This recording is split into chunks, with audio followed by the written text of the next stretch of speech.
berada di Candi Kalasan ya. Yaitu Candi Buddha. Ini candi ini berstupa cukup besar ya, bahkan bisa dikatakan sangat besar. Sangat besar. Nah, ini ada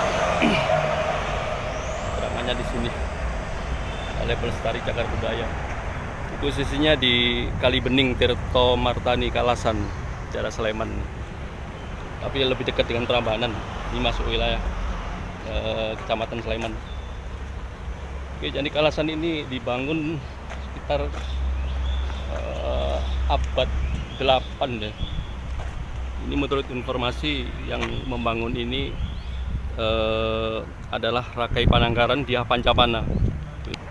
Agak sedikit rumit ya antara Sailendra, keturunan Sailendra dengan keturunan Sanjaya ya, karena kerajaannya juga sangat dekat. Kalau keturunan Sailendra itu beragama Buddha, kalau keturunan Sanjaya itu beragama Hindu. Ya, seperti kita bisa lihat di Candi Jawi di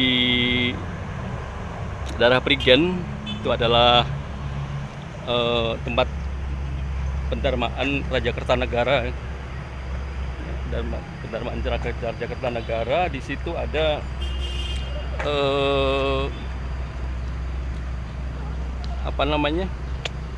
indikasi bahwa itu candi Buddha dan juga candi Hindu. Jadi gabungan antara Buddha dan Hindu. Nah, maka Raja Kertanegara itu disebut Batara Siwa Buddha, antara Hindu dan Buddha.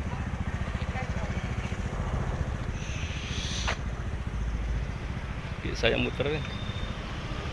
Ini saya akan masuk di sini tempatnya. Ya, kebetulan ini hari libur, hari buka ya. Kemarin libur hari Senin. Jadi cukup besar candinya. Bahkan bisa dikatakan sangat besar ya. Tapi tidak sebesar Borobudur dan juga Prambanan. Ini ya Allah, ini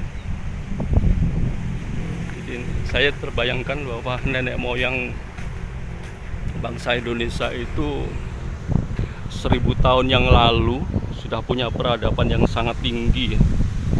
Karena ini adalah ilmu konstruksi bangunan begitu rapi, begitu diperhitungkan masak-masak ya, diperhitungkan matang-matang keberadaannya supaya jadi ini bertahan sampai ratusan bahkan ribuan tahun. Ini ada keterangan di sini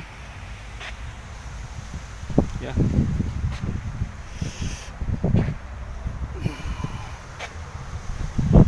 Ini waktu ditemukan isinya seperti ini waktu dulu ya. Ini sedikit saya bacakan, tapi nanti bisa di pause ya.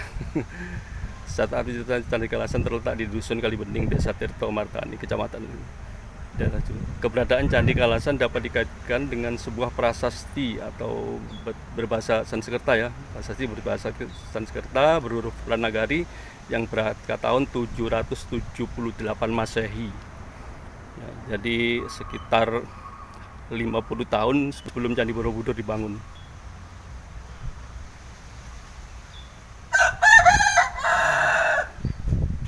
Oke, ini ada prasastinya. Ini ada disebut kuil Dewi Tara. Ya, nanti bisa dibaca ya, di pause.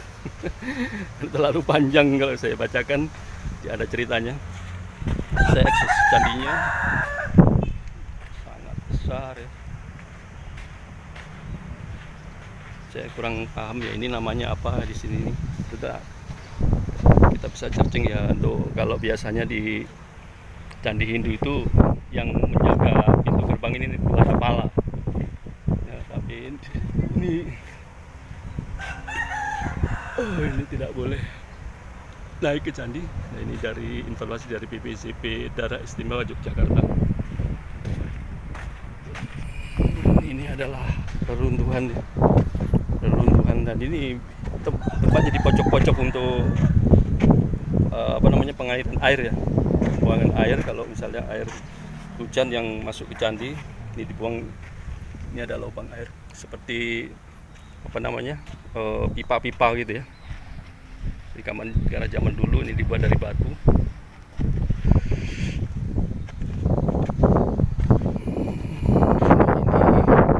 Tidak jauh di sini terdapat candi Prambanan yang sangat luas dan sangat besar ya.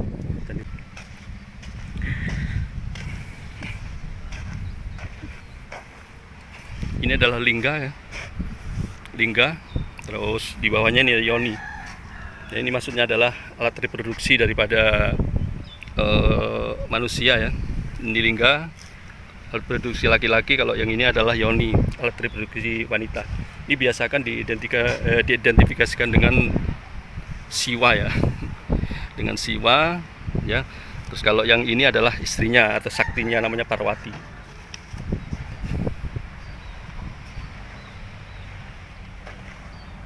Ini saya keliling di sini. Saya keliling di sini.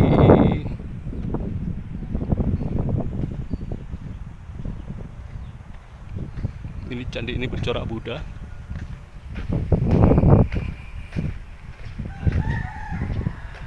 Sama dengan yang tadi sana. Ya. Tapi saya nggak bisa naik, nggak boleh naik. Memang ada aturannya, tapi nggak apa-apa. Yang penting kita sudah tahu bahwa di sini adalah Candi Kalasan yang punya prasasti, yang namanya prasasti Kalasan ya. Dan desa Kalasan ini adalah desa asli pada waktu prasastinya itu dibuat. Ini desa Kalasan. Ini namanya sampai sekarang masih Kalasan, sama ya. 1300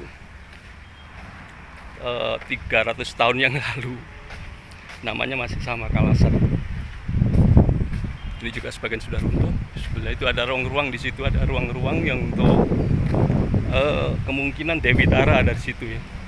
Ditaruh di ruang itu, tapi karena ini sudah dimakan usia dan terjadi bencana alam mungkin ya, gempa atau dan segalanya dari letusan Merapi, sehingga candi ini tidak utuh seperti semula. Tapi meski demikian kita masih bisa menikmati bahwa candi ini masih ada dan cukup ya, sekitar 70% masih asli, 70%. Jadi meskipun terjadi reruntuhan ya, di atas itu ada stupa Buddha. Nah setelah di relung-relung itu ada Dhyani Buddha biasanya sih, ada Dhyani Buddha. Tapi di sini adalah Candi Tara, kemungkinan yang di relung-relung itu adalah Dewi Tara yang menurut keyakinan agama Buddha ya. Itu mungkin salah satu dari Dhyani Buddha. Saya juga nggak hafal karena si Jawa ini orangnya sudah Muslim, jadi tidak terlalu detail mempelajari hal-hal seperti ini. Hanya untuk pengetahuan saja ya, untuk pengetahuan saja bahwa inilah karya nenek moyang orang Jawa ya. Tempat di Jawa, kawan tempatnya ada di Jawa. Seperti ini banyak sekali relungannya. Kemungkinan juga ada di situ, di dalam relung itu, atau di, kita nggak tahu posisinya di mana karena diletakkan di sini.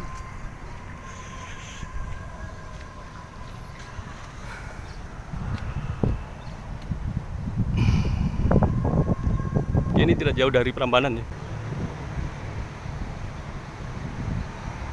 Candi ini berprasasti ya. Jadi orang tidak sembarangan menamakan atau mengklaim ini candi apa itu ya. Ini ada prasastinya, yaitu prasasti Kalasan yang berangkat tahun 770 berapa, dari 8 apa 2. Nanti lihat lagi di anunya, keterangannya di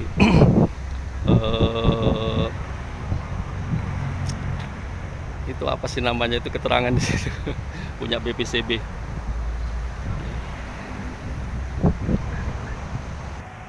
Nah, seperti itu, sangat besar ya. Saya mengagumi arsitektur dari bangunan ini yang sangat luar biasa, dan kemungkinan hal-hal seperti ini terbesar di dunia menurut saya, karena di India sendiri tidak ada yang seperti ini. melebihi daripada tempat aslinya, tempat asli berdirinya atau diproklamirkan agama Buddha di India. Oke, itu ada panteon apa ya, Dhyani Buddha itu, Dhyani Buddha. Kalau dari sini kurang jelas ya, karena agak jauh. Saya nggak tahu itu siapa. Oh, memang Dewi Tara.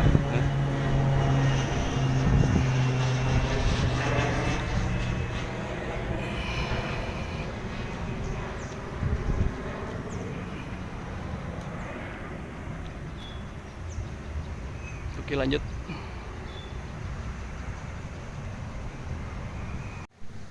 Ini adalah Candi Sari ya, posisinya juga nggak jauh dari Kalasan. Menurut informasi ini adalah tempat tinggal para biksu. Kalau sekarang mungkin apartemen ya, tapi apartemen zaman dulu ini. Jadi beliau para biksu ini ditempatkan di sini ya untuk apa namanya ya, ada perpustakaan aja kayaknya, untuk belajar apa namanya, agama. Cukup besar. Wow. 4 lantai. 1, 2, 3, 4 lantai. Tempat tinggal para biksu. Mungkin di kiri kanannya dulu juga ada, mungkin kecil-kecil ya. Oh, seperti rumah-rumah biasa yang terbuat dari kayu. Ya. Tapi yang ini adalah seperti candi. Ini ceritanya di sini ya, nanti dibaca karena cukup panjang ya. Itu ada ruangan-ruangan tempat bilik, tempat kamar-kamar ya, juga ada arca-arca panteon.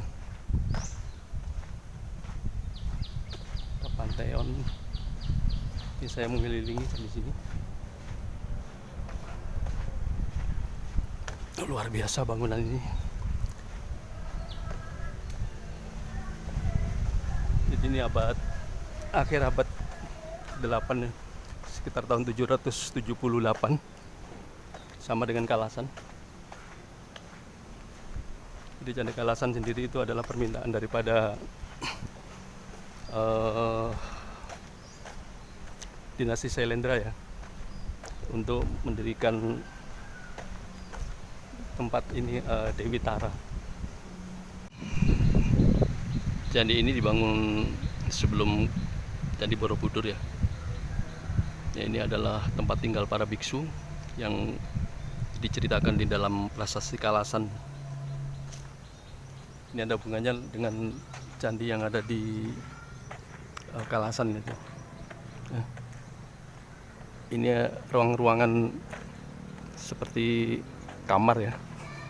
Seperti kamar, bisa masuk ke dalam sana. Ini ada jendelanya ya, mungkin dulu ada jendela, mungkin ya, dari kayu, bisa dibuka tutup. Dan ini bentuknya seperti ini.